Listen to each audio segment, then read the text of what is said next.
got my coffee this morning. I've been thinking about as the title on the tin says, a half-baked idea for an alternative magic system for kind of your old school or conventional or classic kind of D&D style tabletop role-playing game.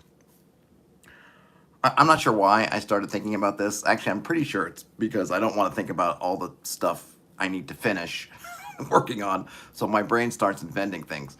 So I thought maybe I could just put out a stream like this, impromptu. It doesn't really matter. Don't know who's watching or listening out there, and it doesn't even really matter. And get this idea out there, and you can get some feedback, or you can give me some feedback on what this idea is. So basically, something I don't like, or let me put it this way. I don't have a problem with the Vancian magic system, actually. I know for some folks, it causes mental hurdles that they can't overcome. I don't mind it. I know that the idea of slots, yes, it's a little bit meta, but to me, it's not really much more meta than hit points. I think I can think about it and, okay, how many of these are kind of complicated spells, and so I can only keep a few of them, or these are simple. And so we come up with a way to gamify it with slots, but I can make the translations into more of a fictional sense. But I know that's hard for some folks. And I know that some folks will go to mana points, there's other things, but I don't love swapping the one system with another system. I don't really want to go from tracking slots to tracking mana points. To me, it in terms of the fictional part, I don't know that it's that much different. Oh, I don't have slots, but now I got mana points. Well, okay, I guess it's maybe you're removing or changing one of those levels of abstraction, but doesn't necessarily work for me either. And I certainly I like to keep magic weird. I like to keep magic fun. I don't want to add in a whole bunch of stuff. Now, what's funny about that is my idea kind of has mana points in it, so it's already maybe the entire foundation of this idea is already suspect. But here it goes. So I always like the idea of having sort of a body and spirit kind of thing, or body, soul, body, spirit, whatever you I don't know what other terms I've just been throwing around, spirit and soul, whatever you want to do it. And one of those is your body resource and your hit points, and another one can be this kind of mental part of it or spiritual part of it, which would be, in a sense, kind of those mana points. And probably only wizards and other people casting magic need to worry about the mana side of things. But what if you had a pool, and that pool could be equal to your hit points? It could be just take your hit points, and then you have that many mana points, or you could, if you wanted to do it differently, like I tend to do, say, when I'm playing BX, I tend to have D6s across the board for everybody for their hit points. And I usually will max out that first level or whatever. But, just putting that aside, if you had D6s for everybody, then you could have D6s. If you wanted to have wizards getting D4 hit points, maybe they get D8 mana points. It's other side of the coin, because they're the opposite of the warrior, right? The warrior is D8 hit points, and maybe the wizard's D8 whatever points. But the idea is you're not spending them. You're not calculating out these points. What you're doing is when you cast a spell of a given level, you're rolling a die for each level of that spell. So a first level spell, you roll 1 die. Second level spell, 2 dice. Sixth level spell, 6 dice, so on and so forth. Whatever you roll, that's the amount of damage you inflicted upon yourself on that spiritual side, or whether you want to call it mana points or something else. So you're casting a 4th level fireball, you would roll 46. Whatever you rolled, that would be taken off. Then you could, if you have that, well, basically, you'd always be able to cast a spell. You'd always be able to cast it, presuming that you don't die. Because the idea I had is, okay, you have this other resource, which granted, we're going from spell slots, and some people like mana points, and this is kind of another kind of mana health, if you want to call it. So I'm not getting away from having that accounting system. I don't really want to give wizards a ton more hit points to do this with, but you could modulate how often they could cast spells a bit by just modulating the amount of those mana that they get. So you could say in a lower magic setting, or one where I wanted to be more conservative, maybe a wizard only gets half their hit points in mana, or a quarter, or maybe it's just 1 per level. That which would make casting spells dangerous. There's also that, what I always like is there's a little bit of gamble there. Well, if even a first level spell could cost me 1, bonanza, amazing.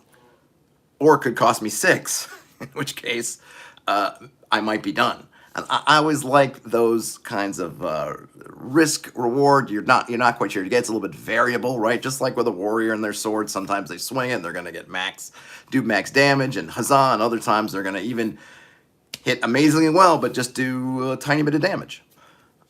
Frederick says 5 steps to cast a spell: initiate, construct, expand, incant, proclaim. I mean, yeah, well, you can get into that kind of stuff, though. I find that some of these things, I love a lot of the getting into the weeds on that, but I always think back to the, what would I call it? The Decker problem. The Decker problem.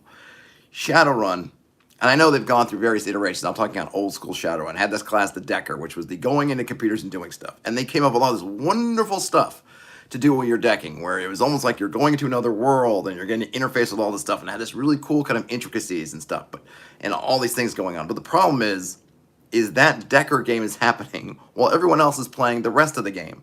And so when the Decker is going through this whole process, everyone else is kind of twiddling their thumbs, because this is just a Decker in their own world. So similarly for Magic, I get the appeal if you're playing with 1 or 2 people. Maybe you're playing with both wizards. You could be like a wizard campaign that wanting to get into all these different steps and things you go through. But I also am cognizant that I want something in a group setting that would be just fast. And if you can do like if you could do an initiate, construct, expand, incant, proclaim thing, and it can be kind of quick, then I'm all for it. If it's going to be something that's steps and steps and steps, then it's kind of like, well, why is the wizard taking all this time? And oftentimes the wizards take a lot of time anyway, because there's a spell, they got to figure out how the spell works in the situation. So already the wizard is sort of maybe taking up a little bit more time than the warrior, who just be like, oh, okay, I swing. Or really, if it's in combat, everyone else might be going, well, I swing, or I throw a dagger, or I use my bow, and then the wizard's taking 5 minutes to work out the process of the spell. I'm kind of cognizant like that, of that sort of thing. But I do love that kind of flavor, and maybe there's a way to take that flavor and work it in something like this. But I like the idea of having this sort of chance of you can get lucky, and you can, even rolling 4 dice for a spell, maybe get a bunch of 1s and 2s, and therefore you can keep casting. I like the idea of it maybe being impacting your health at some point, that if you go over that, whatever that mana pool, whatever you want to call it, that you have, it goes straight to your health. I like that also, that you can have that kind of damaging things. I think I appreciate the fact that it's very easy to figure out, because all you have to do is know the level of the spell. I don't need to read through a bunch of rules. How much does this cost and that? I just know that whatever level it is, and I know this is kind of true when you're using sort of slots or mana. It's like, 6 level spells or whatever. But I like the 1-to-1 relationship. Sometimes just because of getting the math to work, you don't have to do things like, well, a first level spell is 1, but a second level spell is 3, and a third level spell is 6, and a 7th level spell is 9. And I just want kind of a flat number. And that number just translates very easily into kind of some sort of damaging, or some kind of blowback, or some kind of effort, however you want to call it. And that you can model that basically for anything. It has made me wonder, if you gave everybody kind of equal hit points, which I guess I do, like in my game I do, then maybe you just have it work on hit points, and that the wizard is kind of damaging themselves when they're casting these spells, as opposed to the warrior who's risking damage. Now, if we are going to do something like, well, it just goes straight to your hit points. So like when I was running my games at the cons that I've done recently, and pretty much my home game, I give people max hit points. So everybody in my game at Arcane Con had 12 hit points, D6 plus, D6 for both levels, so 6 and 6.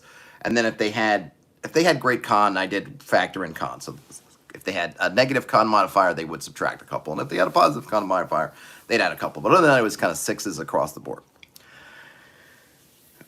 If you're going to have magic, which isn't really a bad idea, say, all right, it's just you're doing damage to yourself casting a spell. Well, how do you mitigate that, right? Warriors have armor, so in a sense, they're going into melee and they're putting themselves in harm's way, but they aren't, even though there's maybe a fairly good chance they're going to get hit, or maybe not. They have a chance to do that. What can wizards do to mitigate these kind of factors? And I thought about a couple things. So, we often think of wands and staves.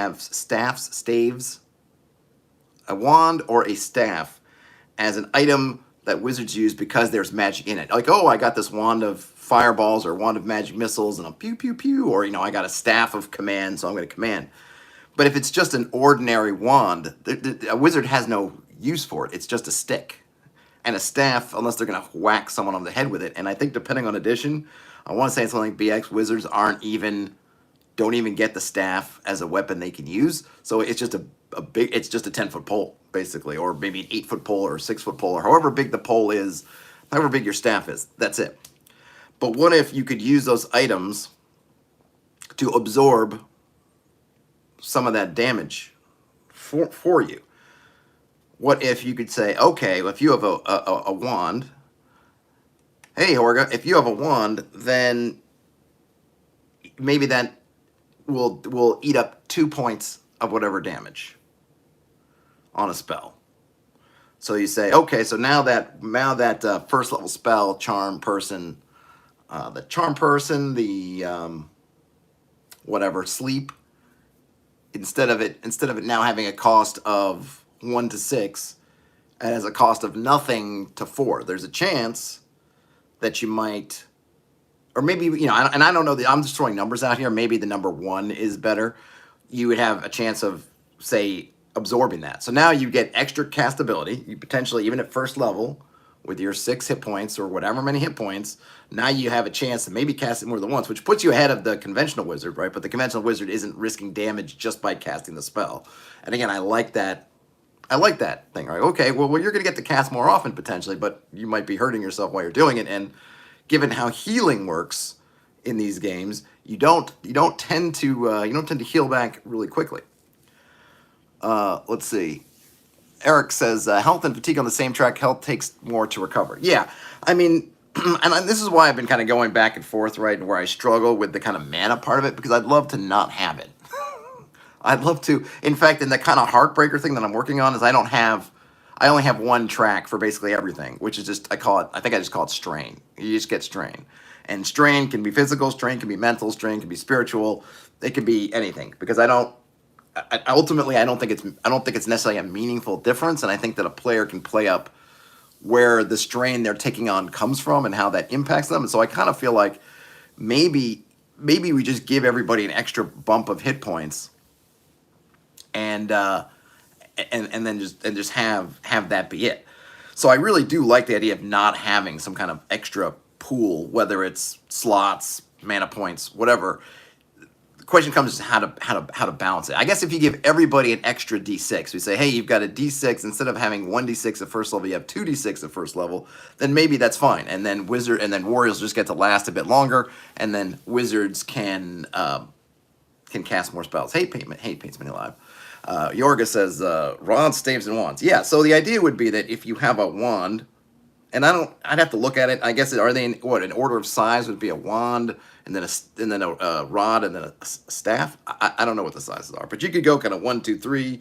You could go 2, 3, 4. I wouldn't want it to be too much, but basically having just a regular, natural, or I would say mundane stick of some kind. Maybe you go through some process to almost that kind of attunement process. So not that you just pick up any stick, but you have to kind of attune to your stick. And then you can use your stick to cast spells, and then it will eat some of that damage. And maybe you could say that it could eat X amount of damage, or you could double it, and then the thing is destroyed. So if you rolled a 6 when you were casting sleep, and you don't have enough hit points to take, you're like, oh gosh, I've got X amount of, I only have 3 hit points left. But even if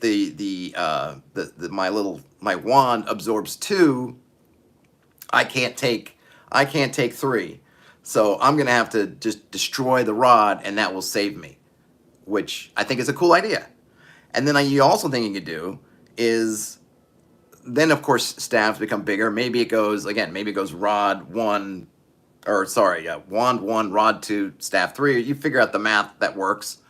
and then you can what if you have a gem, right? What if you've affixed a gem or something kind of valuable and you've upped it up? Maybe the gem, because I always think about a lot of spells require gems. Well, what can you do? What can gems mean in this kind of system? Maybe gems also have some sort of absorbing value that they can do. Maybe they can add one. So maybe, and maybe, maybe on a wand you can only have a tiny gem, so maybe it doesn't work. Or sorry, yeah, wand maybe smaller, and then a rotten staff. I don't know. Again, the mathiness, you might not need to work, but remember, every level up we're adding an extra die. So yeah, that staff that say absorbs 4 at first level, let's just say, right? That it is not getting more powerful as you're leveling up. So now you have that stat at first level, and it feels really great because you're pew, pew, pew all the time, maybe too much. But then when you cast that second level spell, the staff isn't, that level of protection that the staff is getting you from taking some of that damage.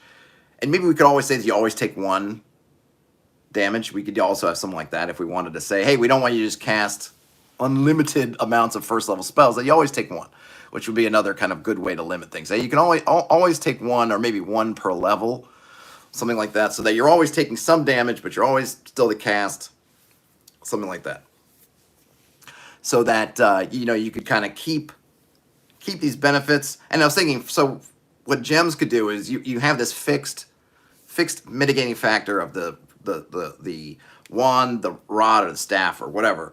And then you could have gems, and I'd want it to be expensive gems, and it's something to do with those expensive gems, because oftentimes, like, well, what do we do with this 10,000 gold piece gem? I mean, maybe you can unload it somewhere, depending on how the game's running economies and stuff, but oftentimes it's kind of like they're just there for spell usage. Well, we need a 500 gold piece diamond for potential resurrection, so we're just going to kind of hold on to them. Well, something else you can do with these really powerful gems is, affix them to your staff, affix them to whatever, and then that could add a little bit more. And you could do something with the value of the gem, maybe even the type of gem. Maybe some gems would only work for certain types of spells. Maybe diamonds would work for force spells.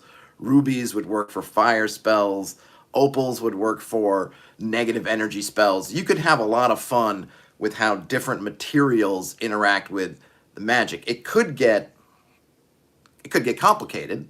I mean, we're starting with something simple, right? As you're adding more details, of course it's going to get more complicated. But I think you could have fun with that while still keeping the central concept of casting magic dangerous, interesting, and kind of simple in and of itself. Because at its base level, it's just roll this amount of dice, and you're going to take damage for what you're doing.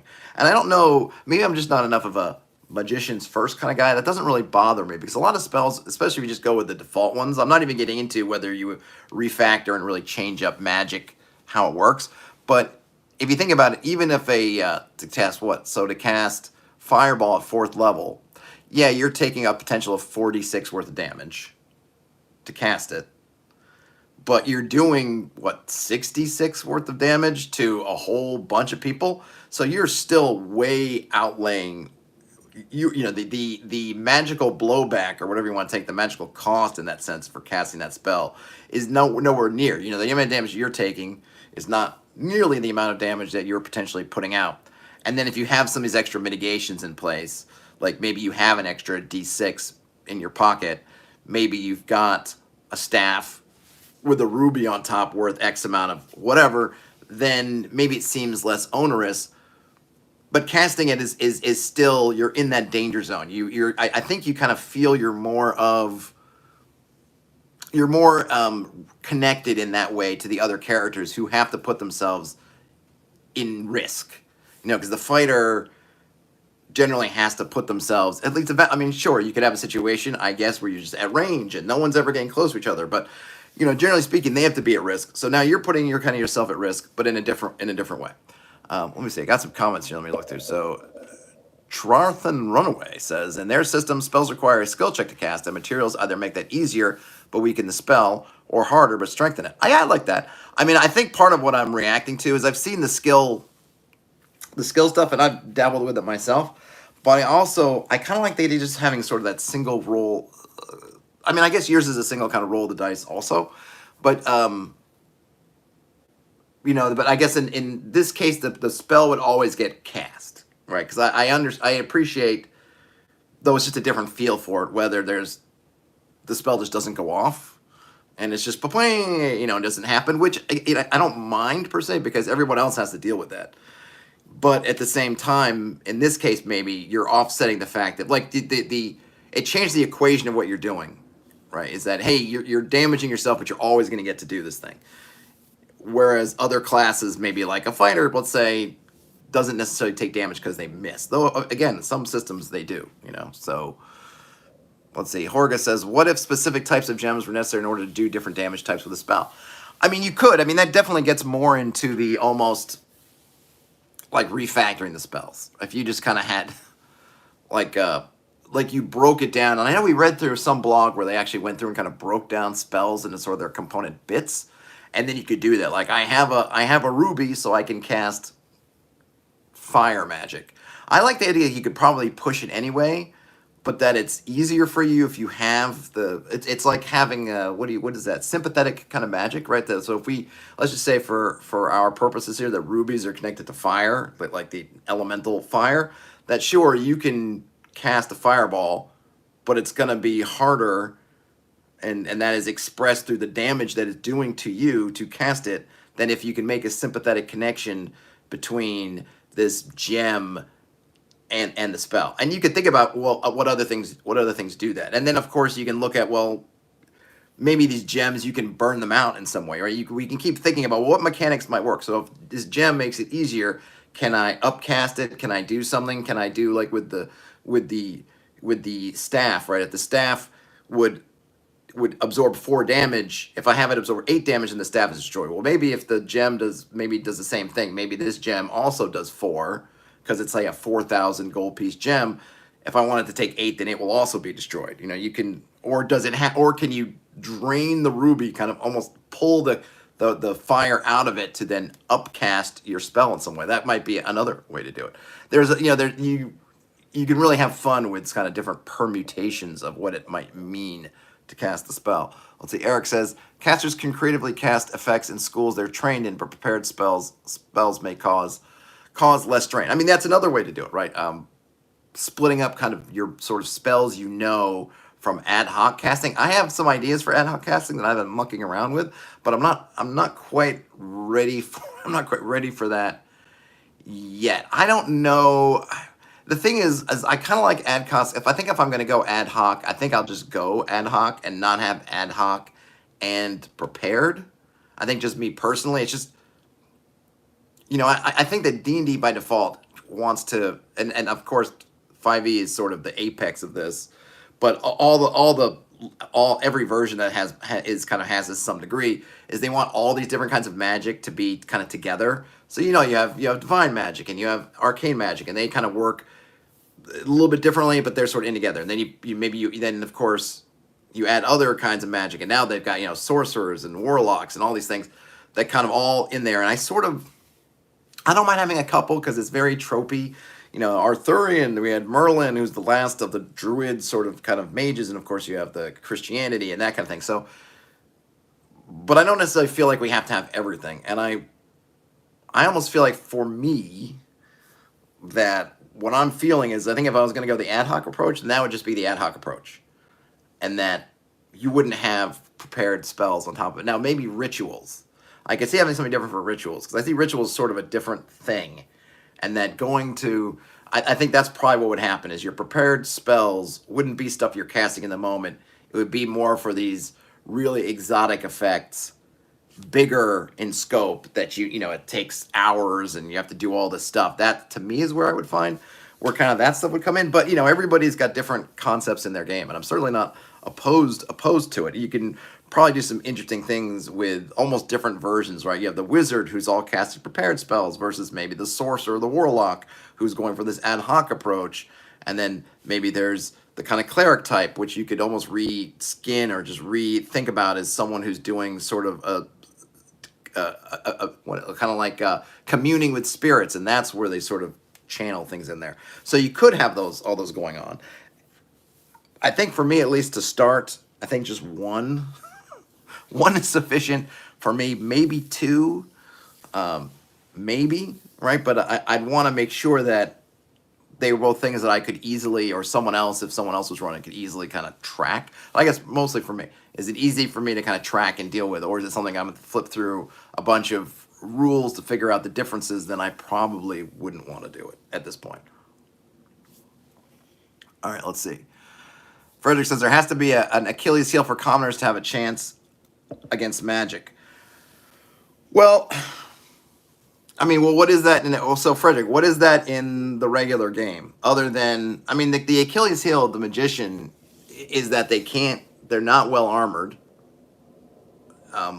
They're not particularly good at other things. And then, depending on edition, once they're in melee, they can't cast.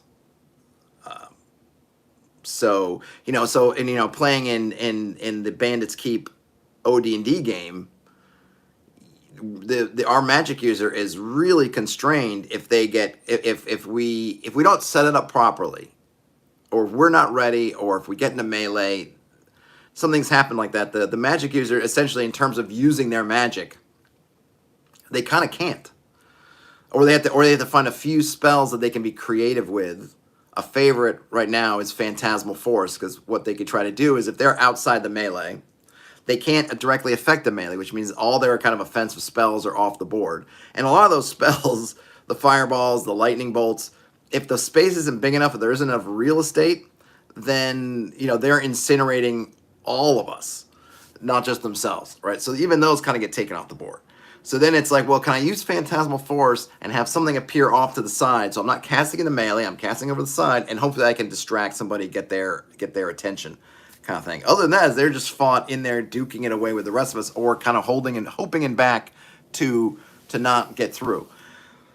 So in terms of the regular game, what the commoners need to do is run up on the wizard or run away, which to me makes sense, because trying to stand your middle ground at 30 feet, the wizard's gonna, even a first level wizard, if they have Charm Person or Sleep or Magic Missile or whatever, yeah, the commoner's probably toast. But as folks are pointing out, like, that's probably okay. Horga says, hey, commoners should quake in fear when faced with magic. And, that's probably all right. Well, Frederick, I'm not saying that wizards wouldn't have to speak or do. I'm not trying to say that they're casting spells without doing things. I think the lack of prepared spells doesn't mean that there's lack of artifice to casting spells.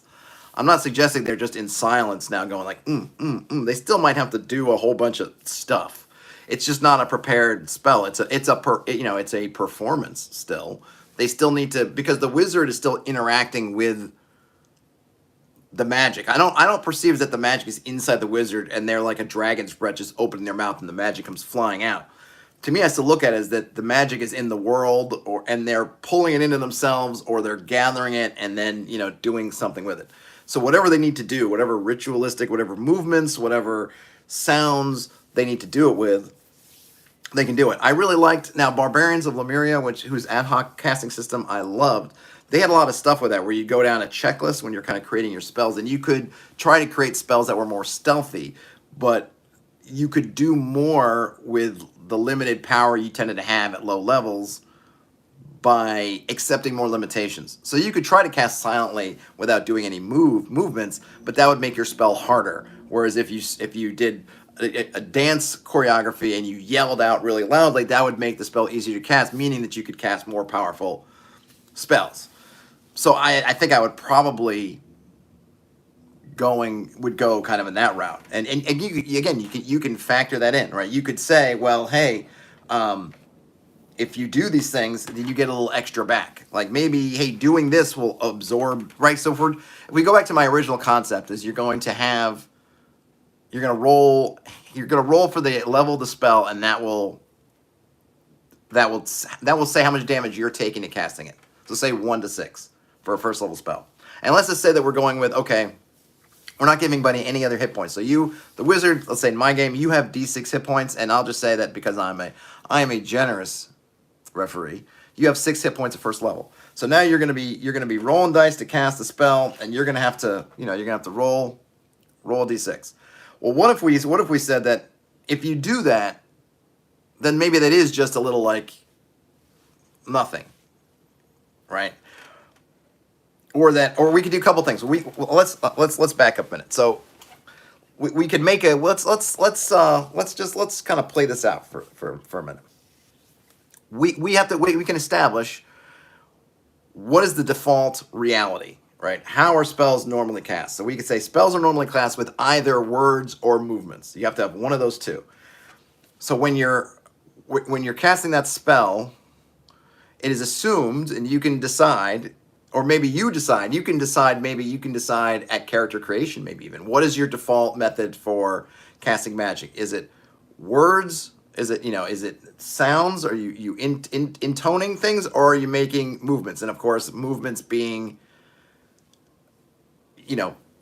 very exaggerated stuff, not like I just kind of raise my eyebrows and something happens, right? It's got to be, strong moves. So we can say that, okay, that's your 1D. Now, if you want to try to cast without doing that, you want to try to make it, I don't know, whatever the meta magic, I forget the meta magic term that they would say would be for that sort of thing. Someone can remind me if they don't, because I don't remember. But it's a quieted spell, whatever. Well, now you say, okay, now that's 2 dice, right? Because now you're trying to do a quiet, so we're actually adding a die of damage to that, because you're not doing that. But we can also say that, well, if you go above and beyond the call of a point of duty, above and beyond the call of duty, that we can't subtract the die. You're always going to be doing this damage. But what we can do is maybe say, all right, well, you can subtract another 1 or 2 from the die. So if you make sounds and movements, or movements and sound, whichever, then you actually get a little bit back. So you can actually mitigate things a bit more by doing more things. And you could probably come up with a whole list of things, which means that the magic user can kind of sort of have a pretty good bit of power over how much they want to try to mitigate. Now, that stuff doesn't necessarily scale with the level of spell, but I'm okay with that. I'm okay with the more powerful stuff being more powerful and the lower level stuff being more easily mitigatable. Now, whether that means you have to change things, because it could be that at certain, if we're going to look down the line of, well, would be a potential issue of this thing? Well, it might be that you're going to get a whole bunch of charms, because someone's going to have those first level spells and basically be taking 1 damage for them. But I don't know that I mind that so much. Some of those spells like sleep, they tend to get less useful. Hey, Ian, they tend to get less useful the more you level up. Anyway, I guess the one that would probably be the biggie would be like magic missile. But maybe that's what you just have to say. There's no magic missile in the game, because I think I'd be fine with pruning some of those spells out. Or you could say that some of those things that are permanent, like charm, continue to damage you. Like for every day you have multiple charmed minions running around, that those actually hit you with damage, so that you wouldn't want to have a bunch of people charmed. That might be something. There are some things I definitely have to work out. Let me just gonna catch up here. So Trarthan asks, have I thought about depleting ambient mana with spells, multiple casters in one place, share the magical potential, but maybe the school, just throwing ideas out? Yeah, it'd be interesting. I don't know.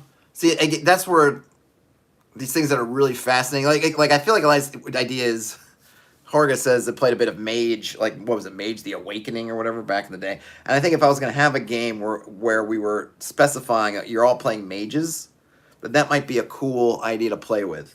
That you have the place or somehow has a pool that you're all drawing from. But I think the complexity wise, I just think it's adding a lot. And if you only have 1 or 2 magic users in the group, then how much is that pool really?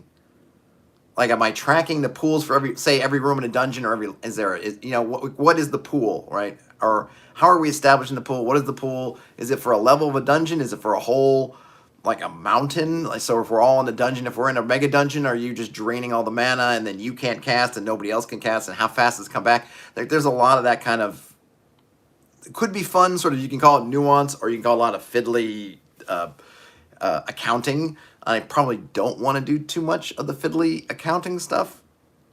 I don't want it to be too complicated, but they're awesome ideas. And if I was playing a game that was specifically about mages, I played a game. I was a player in a game. We were all dwarves. We were all the founding fathers of the dwarves. So I would totally be down with playing like you guys are the 7 wizards or whatever, the 5 wizards, and and then I think I would want to get into that kind of thing. Like let's really delve into Magic because that's what everybody's doing, and that's what kind of the game is about.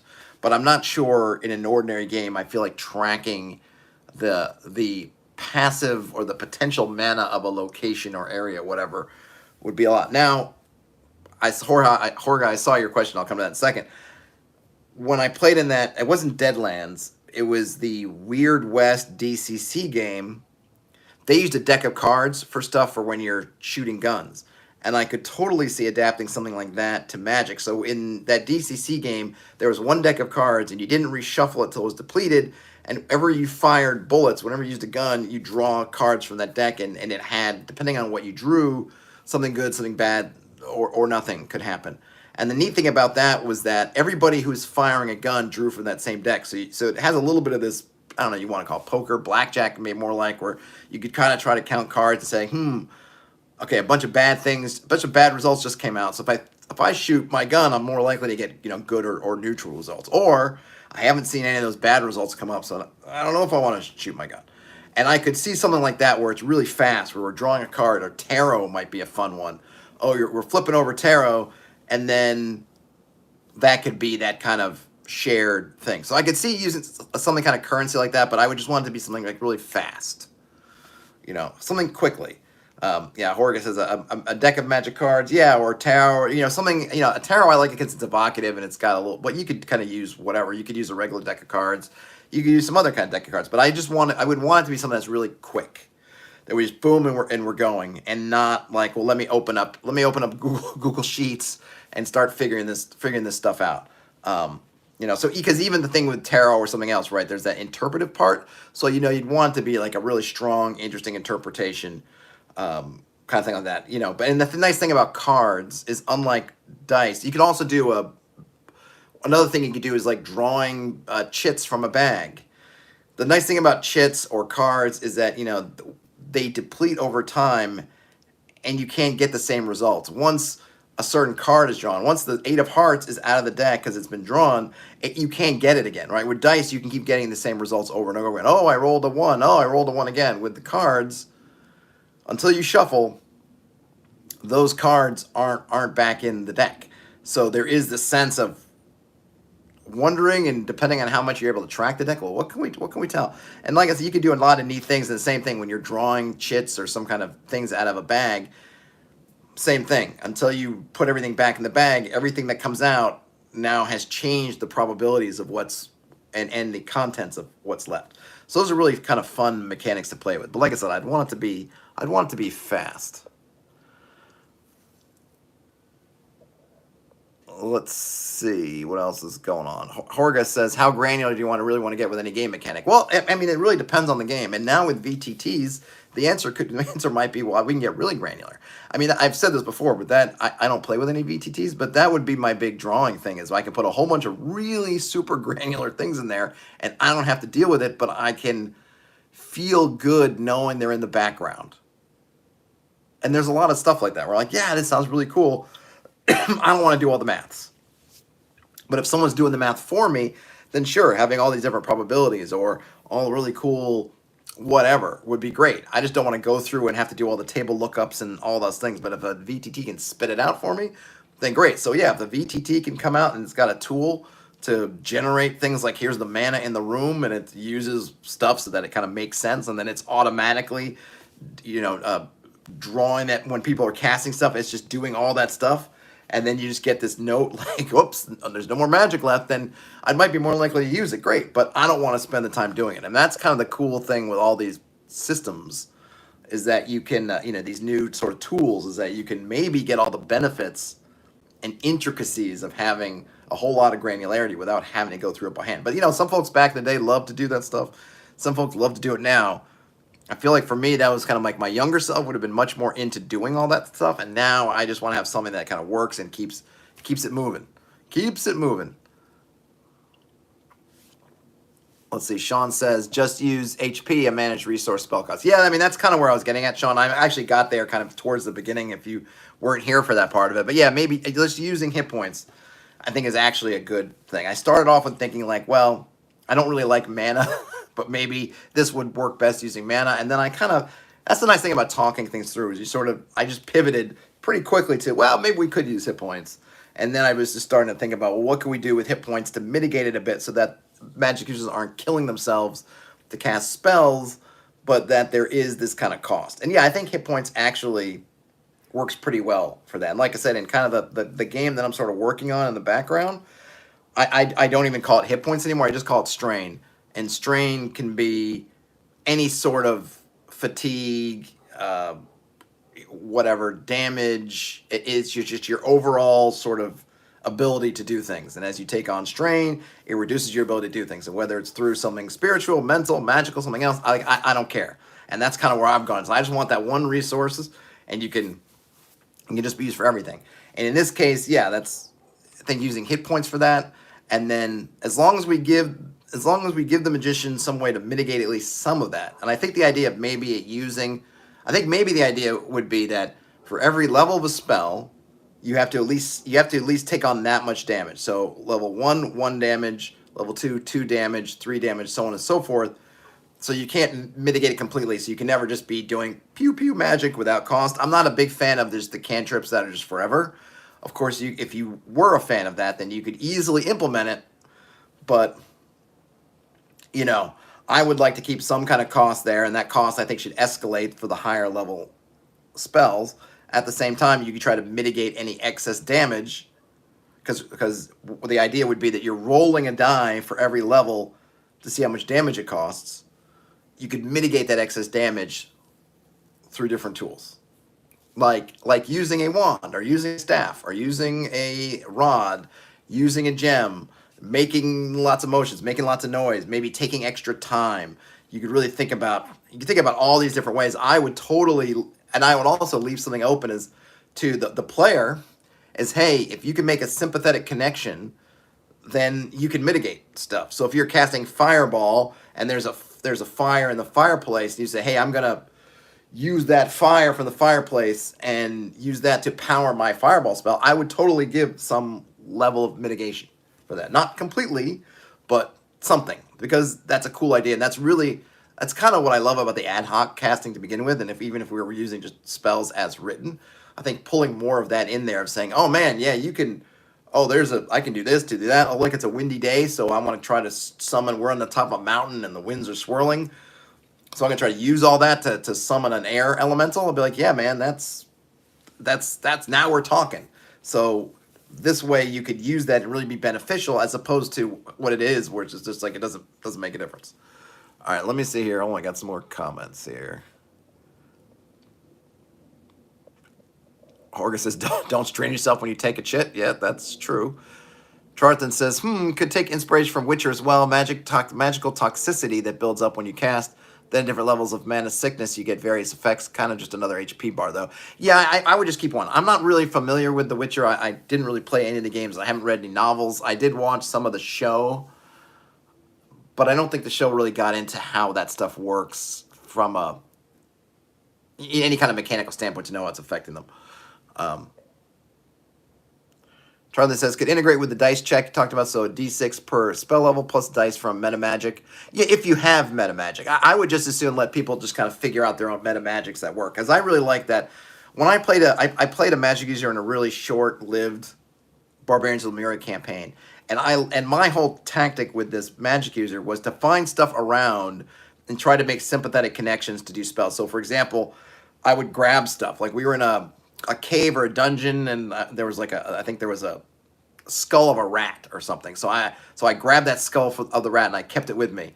And then when I wanted to do something in a combat, I used the skull of the rat to kind of do like a rat, like kind of claw attack. It's basically, in Barbarians of Lemuria, the sort of lowest level of the spells is essentially when you're doing something anybody else could do, but instead of using a weapon or a tool, or you're using magic. So it's actually, even that's a fairly powerful level, because even stuff like, well, I'm climbing up a wall. Is that something, you ask the question, is that something a man could do? Yeah, a man can climb a wall, so I can cast, levitate. I would just, hey, can I hit somebody, right? Can I do sort of a weapon worth of damage? Yes, that's something that a person can do. They can hit something with a weapon and do a weapon's worth of damage. I was just using the, rat claw. I really enjoyed that. And so I think that's that would be to me a neat thing to build in. So I wouldn't want to have meta magic in the way that it's formalized in the sorcerer, I guess. Yeah, it's the sorcerer's got all the meta magic stuff. But I could totally see having that stuff be ad hoc. Like I said, I got a torch, so I'm gonna throw the torch and use that to make the fireball. Like that to me is like that kind of meta.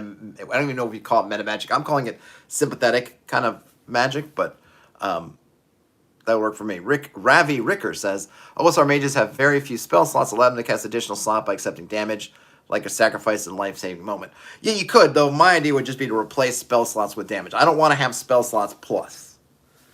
I think if I'm going to get rid of spell slots, and this is, I've been doing different variations of this in different ways. This is kind of just another iteration in a long line of me thinking about this. But I really don't want to I don't want to replace spell slots with something else that's similar. And when I started this stream, I thought, man, am I stuck with using mana? And then I just kind of worked it out in my brain as I've been talking. That like maybe I don't need mana. No, I think we can do it just with hit points. And that's really been sort of what I wanted to do. I've done it in the past with doing those kind of spell checks. And I don't mind the spell check approach to say, hey, you're going to get multiple chances of this, but you're going to have to roll to succeed. But I also thought of, well, kind of the thing with magic is that you don't have that. And you also have, well, if there's a spell check and there's a save on the other side, it's like you get this kind of double failure state, which I guess in a sense you could say that warriors get because you can hit and then you can do very, very little damage, right? But the idea is that, well, maybe we'll keep the idea that it's sort of auto succeeds to whatever extent, but that you take the damage instead. But, if you want to keep slots in your game and add another mechanic, you totally could do that on top. Eric says that casting Fireball in Ice Cavern would cost more. Yeah, you could, and then, yes, and if you had that kind of sympathetic sort of situation, then you could have kind of a, what would be the opposite? An antagonistic? Is that the opposite of sympathetic? Relationship as well. So yeah, if you're in a polar region, then it is more difficult to cast Fireball. So then you could add it. You could say, well, this is going to do another. And you could have levels, right? It's sort of neutral. It's unfavorable. You can really. I'll probably have to write this up because you could really have. Okay, well, how antagonistic or how away from sort of neutral is it? And on the other hand, you could also have how much sympathy we have. So yeah, if you're in the city of Brass on the elemental plane of fire, it's probably really easy to cast Fireball. Now, granted, just about everything in that location is going to be immune or have high resistance to fire. That's a different problem. But the idea of actually getting the Fireball there would be super, super easy because you're in a plane of elemental fire. Whereas, yeah, inside of an iceberg, even trying to cast a small produce flame becomes a much more of an effort, which is a kind of an interesting idea. It's a really kind of cool thing. It still lets the magic user be really cool by saying, hey, we can't get a fire here, and going, yes, we can, but it shows in that strain, or maybe that they have to just do more. And like I said, in terms of that sympathetic magic, I would let them do all kinds of stuff. Oh, I have a ruby, right? Remember we talked about earlier, maybe rubies are because of maybe we could even just call it colors, because I know you can have different, not all red gems or rubies, you can have red, but whatever, maybe say it's rubies, maybe say it's just gems that are red, and so you say, ooh, but I've got this red ruby, and that will help me sort of offset the difficulty, and I can get the fire, right? And if we have a stick or a brand or something, then that might help too, because it's one thing to just have fire just kind of floating in the air on nothing versus it having something to grip onto. So you can have a lot of fun, right? And maybe they even have to say, like, I'm going to have to tear off some of my clothes to make something that can burn to get the fire to stick, or whatever. And those, I think, it's really neat, and also means that you could. There's kind of a side effect in that it might involve other people in the magic. Because right now, when the magic is just looking for a spell to cast, I can sit back there and I can say, hey, well, you have Produce Flame? And, they can look on their list. Nope, don't have that. Well, I'm not sure what other magic fire spells there are. I mean, you don't want to cast Fireball here. That would be overkill. But, that's kind of it. I don't have really anything to offer other than, hey, did you check your list, or what did you check? But if it's this kind of situation, then I might be more engaged as a non-magic user player by being able to say something like, well, I know how this works, in a general way. What if we're able to get some of this? What if we're able, hey, I have some oil. Would that help? Hey, I have a torch. We just don't have anything to light it with. Would that help? And so it maybe even turns some of the magic anyway, in some of the occasions, as more of a group effort, which I think would be fun. Because I do think at times you get in the game where it's kind of like everyone's exhausted the mundane stuff, and now it's just sort of wait for the magic user, wait to see if the magic user has something to do or not. And there's not, again, it's kind of like, well, we can look through the spell list and ask you if you have it or not, but other than that, like, we don't know. Now, obviously, the ad hoc magic even makes it even more something, because now it's like, well, you don't have to have the spell prepared. It could just be what you make.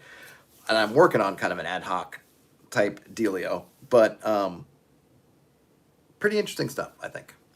Let's see. Charthan says, do you get the sympathetic magic from Kingkiller Chronicle? Great stories. I have not read the Kingkiller Chronicle. So no, I think the sympathetic magic, it goes back a lot. I mean, it's something that's been in different stories and ideas about magic or relationships between things forever. The sort of Gnostic principles that kind of so above, what is it, as above, so below sort of thing, right? Those kind of old, I don't think it's really astrology though it is, but it kind of has that relationship of sort of as things are above, like in the sky, that's kind of how it's below, so that whatever's happening with the constellations and the positions of the stars affects us because we mirror each other. This idea, it's sort of like, oh, well, to do something to the princess, I have to get some of their hair. Is that making that connection? So it's not a new idea. Kingkiller Chronicles has been on my list forever to read, so I'll have to check it out at some point. But it's a very old concept with these sort of relationships between things. Like attracts like. It's kind of the voodoo doll idea of, oh, you make sort of an image of this person, so that has some of them in it, and so you can affect them even though they're far away, kind of thing. It's a lot of that. It's the same idea, right? You're trying to use like for like kind of things. But I think it's a powerful idea, and I think I really like this concept that sort of stumbled on about using that as a way to mitigate casting different spells, and like I said, maybe making it harder in something.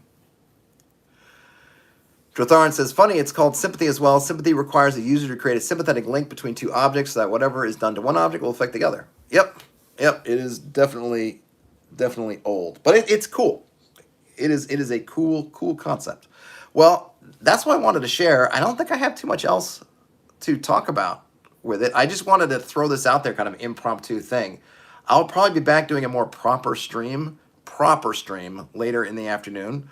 I'm not sure what I'm going to do. I have a bunch of stuff on my to-do list, and we'll see what I knock off from there and rise to the top. But I just wanted to get this idea off the top of my head and out into the ether so I can maybe put it aside for a bit. I'm not sure if I succeeded at putting it aside because I really like it, and I'm probably going to need to write it up. But maybe now that it's out in the ether in some way, I can put it aside for now and then come back to it. So I appreciate everyone kind of workshopping it with me and talking it through.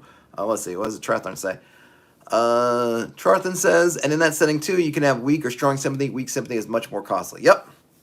I think that makes a lot of sense, right? And I think definitely I like the idea of sort of antipathy or antagonism or some way that can make it even stronger. And then you can even get a really neat idea of kind of not counterspell the way it is, where it's just like, I counterspell, but like using some of those forces. Well, if I want to counter this wizard who's trying to cast Fireball, then I need to find something that's antithetical or antagonistic to fire, so maybe you call it ice or whatever, water, and then do something like that. So there's definitely some neat stuff. We'll continue on. This won't be the last time we talk about it.